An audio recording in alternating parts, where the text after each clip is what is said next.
Hello বন্ধুরা, welcome to my Saraswati kitchen. আশা করি তোমরা ভালো আছো, আমিও ভালো আছি। আজকে হাজবেন্ড নিয়ে চলে এসছে বড় বড় সরপুটি, আর এই সরপুটি আজকে একটা রেসিপি করব। সরপুটিগুলো যেহেতু বড় বড়, তাই মাঝখান থেকে আমি একটু করে চিড়ে নেব। এইভাবে একটু করে চিড়ে নিলাম, একইভাবে উল্টো দিকেও চিড়ে নেব।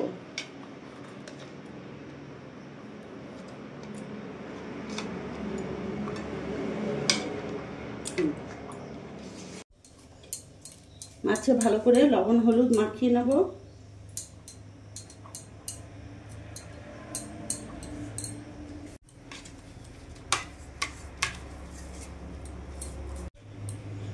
মাছে ভালো করে লবণ হলুদ মাখানো হয়ে গেছে। মাছে নুন হলুদ মাখিয়ে আমি এইভাবে কিছুক্ষণ রেখে দেব। আর এখানে আমি নিয়েছি 1 চামচ সর্ষে, 1 চামচ পোস্ত, সামান্য অল্প জিরে, একটা টমেটো, একটা আদা আর কাঁচা লঙ্কা। ভালো করে এটা আমি শিলে বেটে নেব।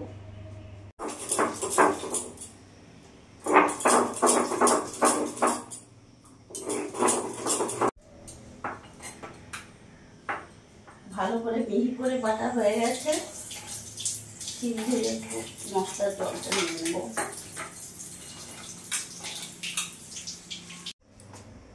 গ্যাসটা ধরিয়ে নেব। কড়াই গরম হয়ে গেছে, আমি সর্ষের তেল দেবো। রান্নাটা আমি সর্ষের তেলেই করব।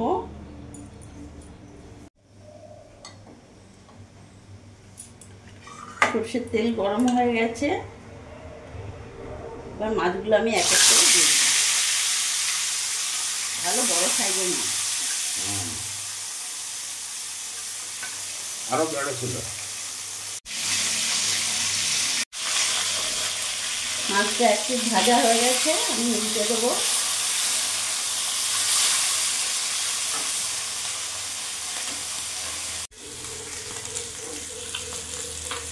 মাছগুলো লাল লাল করে ভাজা হয়ে গেছে, এবার নামিয়ে ফেলবো।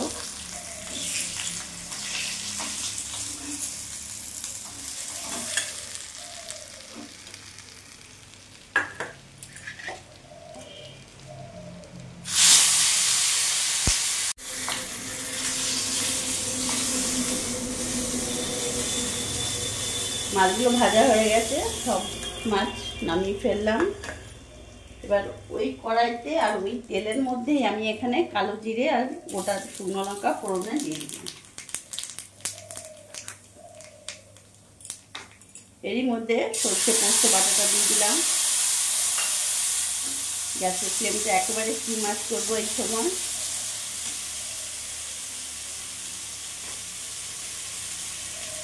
লবণ দিয়ে দিলাম, হলুদ গুঁড়ো দিয়ে দিলাম,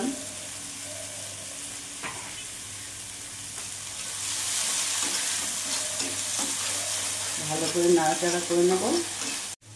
সামান্য একটু কাশ্মীরি লঙ্কা গুঁড়ো দিয়ে দিলাম, বাটি ধোয়া জলটা একটু দিয়ে দিলাম।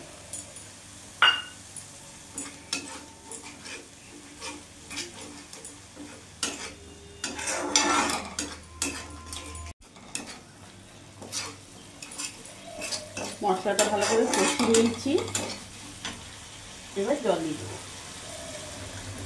সর্ষে দিয়ে বেশি কষাতে নেই, যেহেতু একেবারে শুকনো শুকনো মাখা মাখা হবে, এই জন্য বেশি জল দেবো না।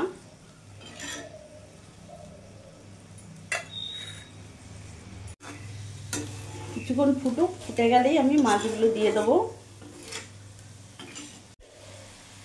ঝোলটা ফুটে গেছে, এবার ভেজে রাখা মাছগুলো দিয়ে দেবো।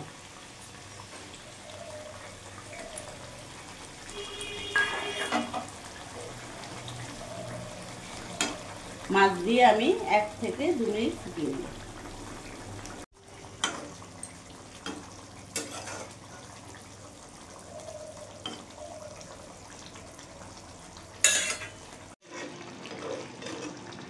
এক থেকে 2 মিনিট আমি ফুটিয়ে নিয়েছি। দেখতে পাচ্ছ সাইড থেকে পুরো তেল ছেড়ে দিয়েছে। সরপুটি মাছের সর্ষে পোস্ত হয়ে গেছে, একেবারে রেডি। ওপর থেকে একটু ধনেপাতা ছড়িয়ে দিলাম।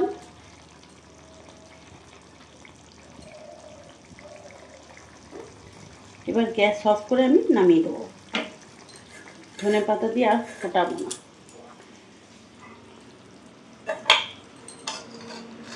একেবারে গামাখো মাখো করেছি।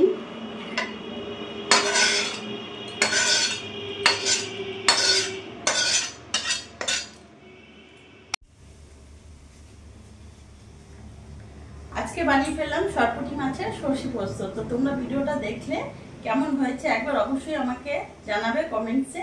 আর ভালো লাগলে শেয়ার করবে, কমেন্টসও করবে। আর সবার শেষে একটা কথাই বলবো, সবসময় ভালো থাকবে।